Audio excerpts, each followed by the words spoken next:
UPPLৰ দলৰ সংবিধানখনৰ ময়ো এজন ড্ৰাফট কমিটিৰ সদস্য। এই সংবিধানখন লিখাত মোৰো অৰিহণা আছে। এই সংবিধানত কি লিখা আছে মই ভালকৈ জানো। UPPL দলৰ সংবিধানত সিনিয়ৰ অফিচ সেক্ৰেটাৰী বুলি কোনো পদবী নাই। কোনো ধৰণৰ পদবী নোহোৱা এজন ব্যক্তিয়ে এই সাইনটো মাৰিছে আৰু তেওঁক আমি জেনেৰেলি জানো তেওঁ সেন্ট্ৰেল অফিচৰ এজন চকীদাৰহে হয়।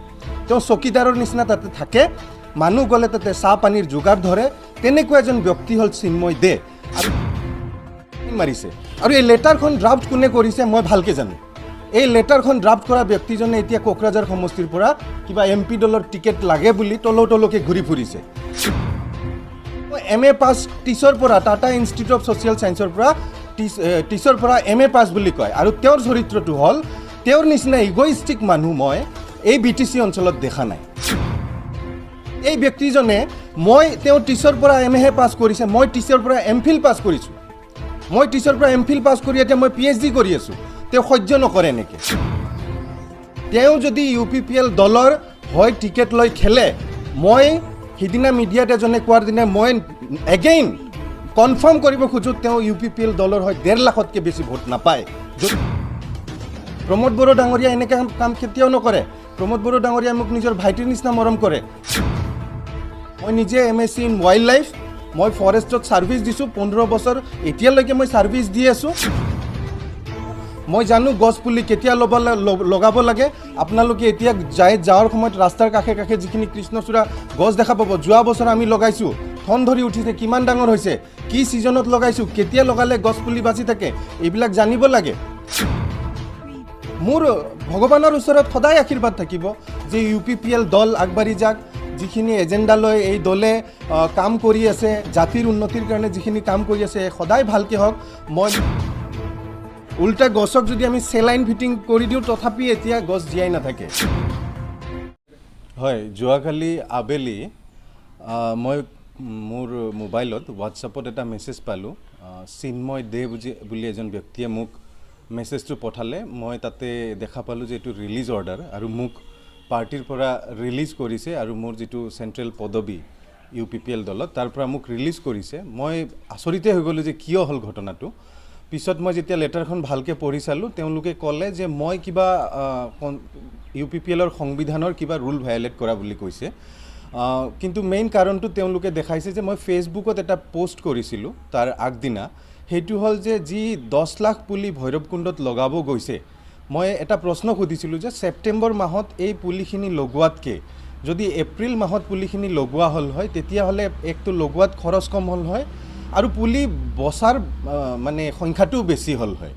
গতিকে মই কোনো দল বা কোনো চৰকাৰক ক্ৰিটিচাইজ নকৰাকৈ মই এইখিনি কথা কৈছিলোঁ যে যিহেতু ৰাজহুৱা ধন আৰু যথেষ্ট সময় ইয়াতে মানুহৰ লোৱা যাব, এইখিনি কাম যদি আমি ছেপ্টেম্বৰ মাহত নকৰি এপ্ৰিল মাহত কৰিলে অধিক সফল হ'লোহেঁতেন। কাৰণ ছেপ্টেম্বৰ মাহৰ পিছত এতিয়া ড্ৰাই ছিজন আহিব। আমি সকলোৱে জানো, আমি অসমত বাস কৰা, নাতিশীতোষ্ণ মণ্ডলত বাস কৰা প্ৰত্যেক মানুহে জানো যে এইটো ছিজন গছ পুলি ৰোৱাৰ ছিজন নহয়। আৰু এনেকৈ 10 লাখ পুলি লগাই য'ত বালিচহীয়া মাটি ভৈৰৱকুণ্ডৰ তাতে লগালে এই আগন্তুক যি খৰাং ছিজন আহি আছে ইয়াতে এই পুলি বাচি নাথাকিব আৰু চৰকাৰী ধন, ৰাজহুৱা ধন অপব্যয় হ'ব। এইখিনি কথা মই লিখিছিলোঁ।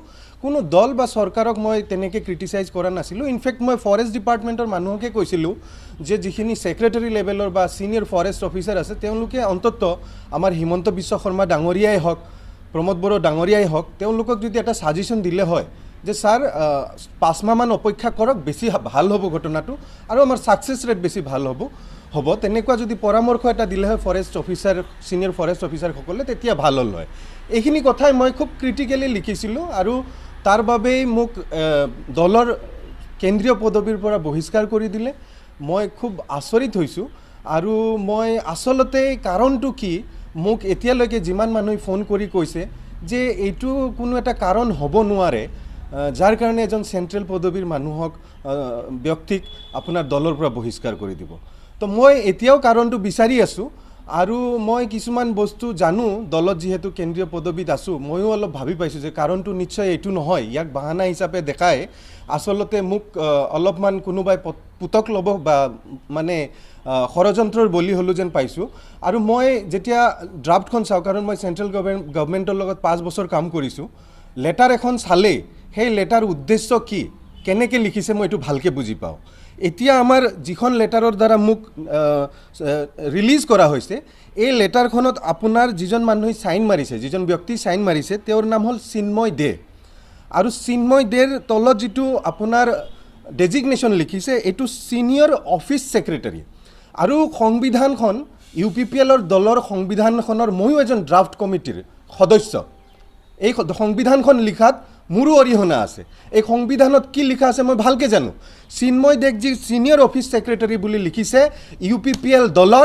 UPPL দলৰ সংবিধানত ছিনিয়ৰ অফিচ ছেক্ৰেটাৰী বুলি কোনো পদবী নাই কোনো ধৰণৰ পদবী নোহোৱা এজন ব্যক্তিয়ে এই চাইনটো মাৰিছে আৰু তেওঁক আমি জেনেৰেলি জানো তেওঁ চেণ্ট্ৰেল অফিচৰ এজন চকীদাৰহে হয় তেওঁ চকীদাৰৰ নিচিনা তাতে থাকে মানুহ গ'লে তাতে চাহ পানীৰ যোগাৰ ধৰে তেনেকুৱা এজন ব্যক্তি হ'ল চিন্ময় দে আৰু তেওঁৰ দ্বাৰা তেওঁ চাইন মৰোৱা হৈছে চাইন মাৰিছে আৰু এই লেটাৰখন ড্ৰাফ্ট কোনে কৰিছে মই ভালকৈ জানো এই লেটাৰখন ড্ৰাফ্ট কৰা ব্যক্তিজনে এতিয়া কোকৰাঝাৰ সমষ্টিৰ পৰা কিবা MP দলৰ টিকেট লাগে বুলি তলকে ঘূৰি ফুৰিছে এই ব্যক্তিজনৰ কোনো গণভিত্তি নাই তেওঁ নিজকে এজন শিক্ষিত মানুহ বুলি ক'ব খোজে জাহিৰ কৰি ফুৰে তেওঁ MA পাছ টিচৰ পৰা টাটা ইনষ্টিটিউট অফ ছ'চিয়েল ছায়েন্সৰ পৰা টিচৰ পৰা MA পাছ বুলি কয় আৰু তেওঁৰ চৰিত্ৰটো হ'ল তেওঁৰ নিচিনা ইগ'ইষ্টিক মানুহ মই এই BTC অঞ্চলত দেখা নাই তেনেকুৱা এজন ব্যক্তি এই মানুহজন অতি অহংকাৰী ব্যক্তি গোটেই BTC অঞ্চলত যদি চলাত কৰে তেনেকুৱা অহংকাৰী ব্যক্তি এটা BTCত দ্বিতীয় নোলাব এই ব্যক্তিজনে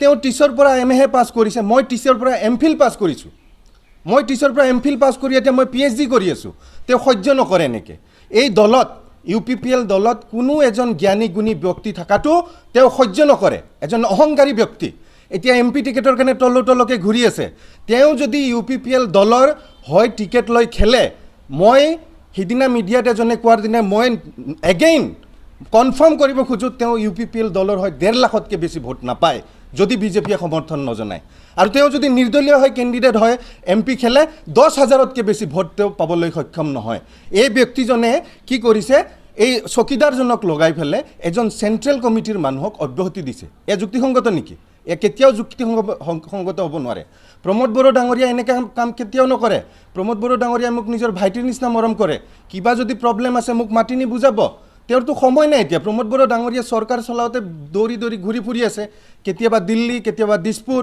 কেতিয়াবা নাগপুৰ কেতিয়াবা ছিংগাপুৰ তেওঁ 3 বছৰেদি দলক সময় দিয়া নাই প্ৰমোদ বড়ো ডাঙৰীয়াই আপুনি যিকোনো UPPL দলৰ সদস্যক কেন্দ্ৰীয় কৰ্মীক আপুনি সোধক প্ৰমোদ বড়োই যোৱা 3 বছৰেদি দলৰ কৰ্মীজনক সময় দিছে নেকি নাই দিয়া গতিকে প্ৰমোদ বড়োই এই ৰিলিজ দিয়া অৰ্ডাৰত এইবিলাকত নোসোমায় ইয়াতে যিজন ব্যক্তি সোমাইছে এই অহংকাৰী ব্যক্তিজনৰ কাম আৰু এই অহংকাৰী ব্যক্তিজন যদি কিবা কাৰণত ভগৱানে নকৰক জনপ্ৰতিনিধি হিচাপে MP হিচাপে যদি বাছনি হৈ যায় ইয়াৰ পৰা এই সমষ্টিৰ ভোটাৰৰ কাৰণে আটাইতকৈ দুৰ্ভাগ্যজনক ঘটনা ঘটিব তেওঁ ইমান অহংকাৰী তেওঁৰ চোতালত নহয় তেওঁৰ ৰাস্তাৰ সন্মুখত মানুহ থিয় হ'ব নিদিব এনেকুৱা এজন ব্যক্তিয়ে যিজন ব্যক্তিয়ে UPPL দলত শিক্ষিত যুৱকক হজম কৰিব নোৱাৰে কেনেকৈ শিক্ষিত যুৱকক ষড়যন্ত্ৰৰ বলি কৰি কেনেকৈ দলৰ পৰা আঁতৰাই পঠাব পাৰি তেনেকুৱা ৰচনা কৰি থাকে কোনো গণভিত্তি নোহোৱা ব্যক্তি এজনে এই কামটো কৰিছে গতিকে মই ভাবোঁ মই গছপুলিৰ যিটো কথা কৈছিলোঁ এই গছপুলিৰ কথা কোৱাটো অতি চাইণ্টিফিক মই নিজে MSc ইন ৱাইল্ড লাইফ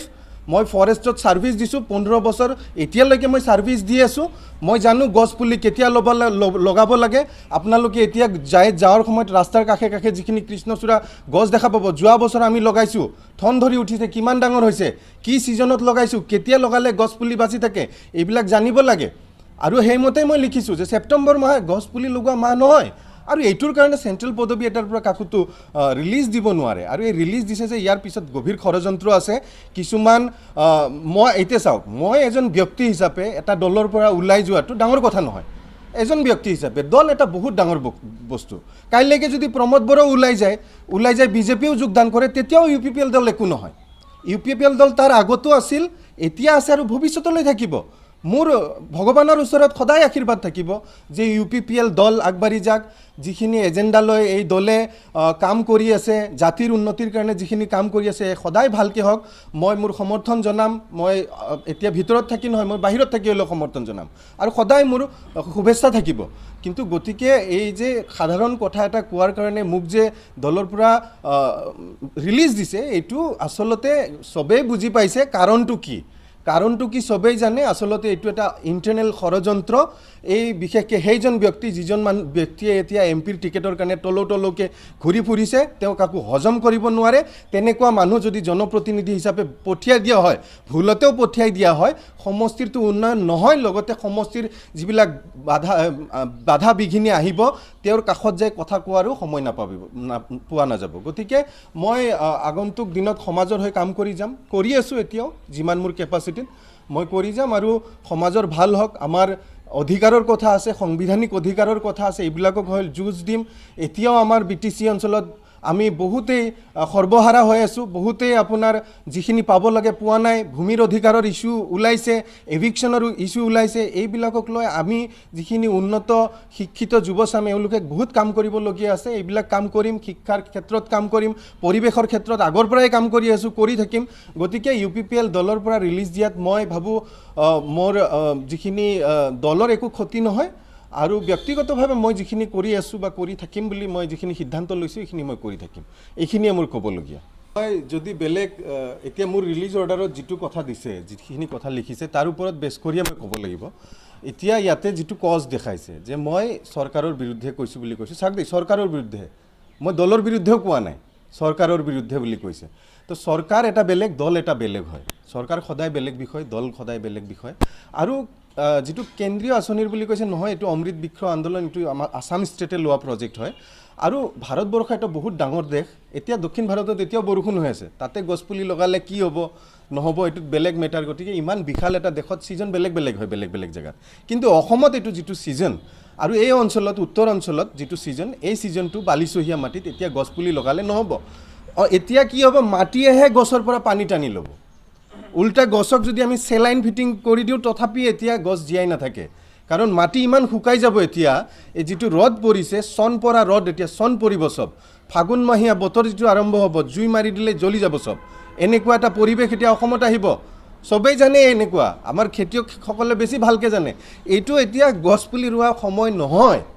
আপোনাৰ যাদৱ পায়েং ডাঙৰীয়াক সুধিলে হ'ল, যাদৱ পায়েং ডাঙৰীয়াইটো কয় ছিজন আহিলে অসমত নিজে নিজে গছ হয় যেতিয়া বৰষুণ পৰে ধাৰাসাৰ। এইটো এপ্ৰিল মাহ, জুন, জুলাই মাহ পাৰ হৈ গ'ল। এইটো এতিয়া খৰাং ছিজন। এতিয়া গছপুলিৰ মাটিৰ পৰা গছপুলিয়ে পানী টানিব নোৱাৰে, তাতে আকৌ নতুনকৈ লগোৱা গছ, উল্টা মাটিয়ে এতিয়া গছপুলিৰ পৰা পানী টানি ল'ব। চাব, দুদিন পিছত আমি যাই যদি চাম, আজিয়ে আপোনালোকক মই লগত লৈ যাব খোজোঁ য'ত গছপুলি প্লেণ্টেশ্যন হৈছে। গছপুলিবিলাকৰ আপোনাৰ অৱস্থা দেখা দিব পাৰিম। গছৰ পুলিৰ পাত শুকাই যাব, লেৰেলি যোৱা বাদ দিয়ক, শুকাই যাব। কেনেকুৱা ৰ'দ পৰিছে, এই ৰ'দত আমি বাহিৰত থিয় হৈ থাকিব নোৱাৰোঁ। তো এইটো এনেকুৱা কথা। আৰু বাকী সংবিধান বিৰোধী কথা, দলৰ যিটো লেটাৰ মোক দিছে, ইয়াতে সংবিধান বিৰোধী কথা নাই। মই সংবিধানখন নিজে ড্ৰাফটিং কৰিছোঁ UPPL দলৰ। তো ইয়াতে চৰকাৰ বিৰোধী যিটো দিছে, এই চৰকাৰ বিৰোধী কথা কোৱাৰ কাৰণে দলৰ পৰা ৰিলিজ দিছে। তাৰ মানে এতিয়া আমি কিছুমান কথা, সত্য কথা ক'ব নোৱাৰোঁ।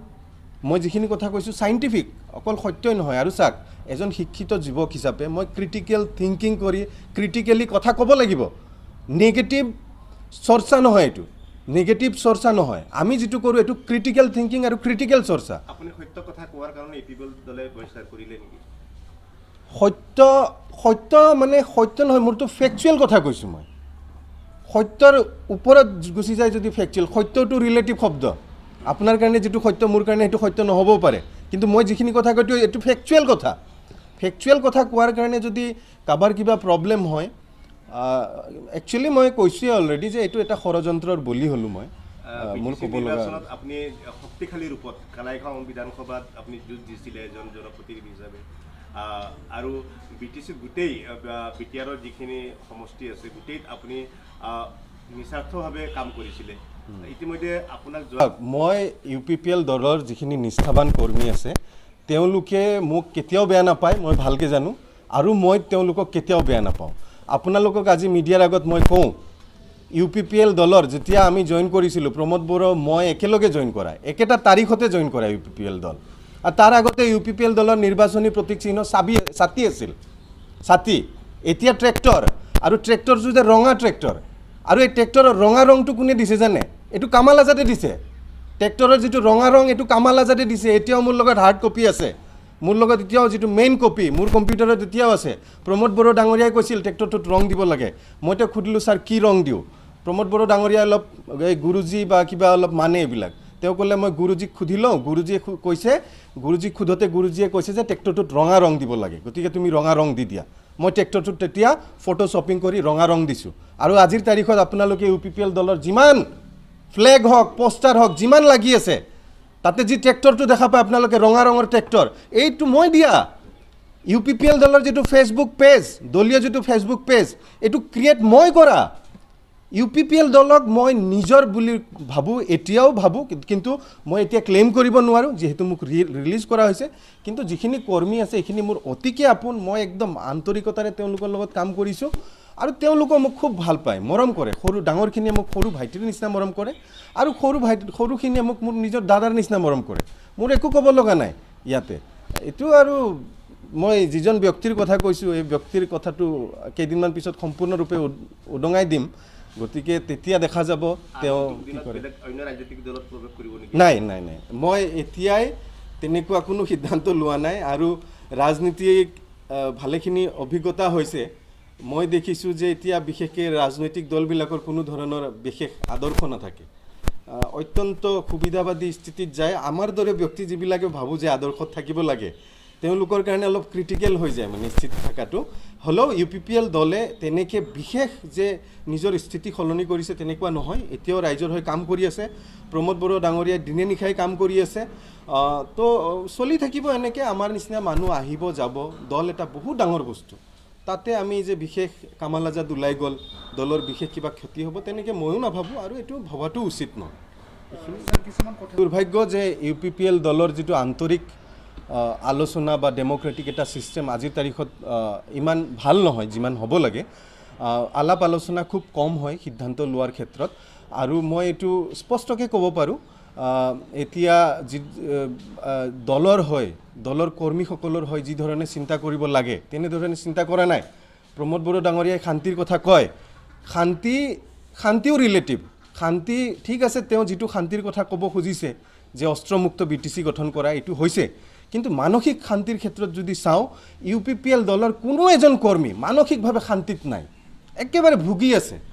কোনো ধৰণৰ গুৰুত্ব দিয়া হোৱা নাই তেওঁলোকৰ কথা শুনা নাই তেওঁলোকে যিবিলাক কমিটমেণ্ট ৰাইজক দিছিল এই কমিটমেণ্টবিলাক তেওঁলোকে নিজৰ গ্ৰাউণ্ডত কৰিব পৰা নাই ৰাইজৰ প্ৰতিশ্ৰুতিবিলাক পালন কৰিব পৰা নাই গভীৰ অশান্তিত আছে UPPL দলৰ কৰ্মীসকল প্ৰমোদ বড়োই যিটো শান্তিৰ কথা কৈ আছে তেওঁ যিটো শান্তিৰ কথা কৈ আছে ঠিক আছে সেইটো শান্তি সেই জেগাত কিন্তু যিখিনি মানুহ যিখিনি কৰ্মী যিখিনি নেতৃত্ববৃন্দ এইসকলৰ মন মানসিক অৱস্থা গভীৰ অশান্তিত গতিকে এইবিলাক বিষয়েও আমি চাব লাগিব কেৱল শান্তিৰ দোহাই দি মানুহবিলাকক অশান্তিত ৰাখিলেওতো নহ'ব তো শান্তিৰ কথাটো তেওঁ স্পষ্ট হৈ লওক ভালকৈ মই বিভিন্ন সময়ত মই স্পষ্টভাৱে এনেদৰে প্ৰমোদ বড়ো ডাঙৰীয়াৰ লগতো মই এনেদৰেই কথা পাতোঁ আৰু তেওঁ জানে কামাল আজাদে এনেকৈ কথা পাতে বুলি আৰু মই যে ফেচবুকত লিখিছোঁ প্ৰমোদ বড়ো ডাঙৰীয়াই এইবিলাক সৰু কাৰণৰ কাৰণে কামাল আজাদক একো নকৰে মোক ভাইটিৰ নিচিনা মৰম কৰে মাতি নি ক'ব কামাল কি কৰি আছা এই নকৰবি এইবিলাক বুলি ক'ব এতিয়া এইটো আমাৰ যদি এই ব্যক্তিজন যিজনে MP টিকেটৰ কাৰণে তলকৈ ঘূৰি আছে তেনেকুৱা ব্যক্তি যদি হেড অফিচত বহি থাকে তেতিয়াহ'লেতো এইটো দলত আপোনাৰ শিক্ষিত যুৱক যুক্তিসংগত যুৱক ক্ৰিটিকেল থিংকিং কৰা মানুহৰতো জাগা নাই প্ৰমোদ বড়ো ডাঙৰীয়াই স্পেচিফিকেলি এইটো মেটাৰত সোমাই বিষয়বিলাক চাব লাগিব তেওঁ অলপ এইবিলাকত হস্তক্ষেপ কৰিব লাগিব অন্যথা সময় দিয়ক প্ৰমোদ বড়ো ডাঙৰীয়াই দলত আৰু এইবিলাক বিষয় চাওক আৰু অন্যথা এনেকুৱা ব্যক্তিৰ হাতত যদি এটা অফিচ এৰি দিয়া যায় এটা দল এৰি দিয়া যায় তেতিয়াহ'লে নিশ্চয় দলৰ কাৰণে ইমান ভাল নহ'ব ক্ষতিকাৰক হ'ব দলটো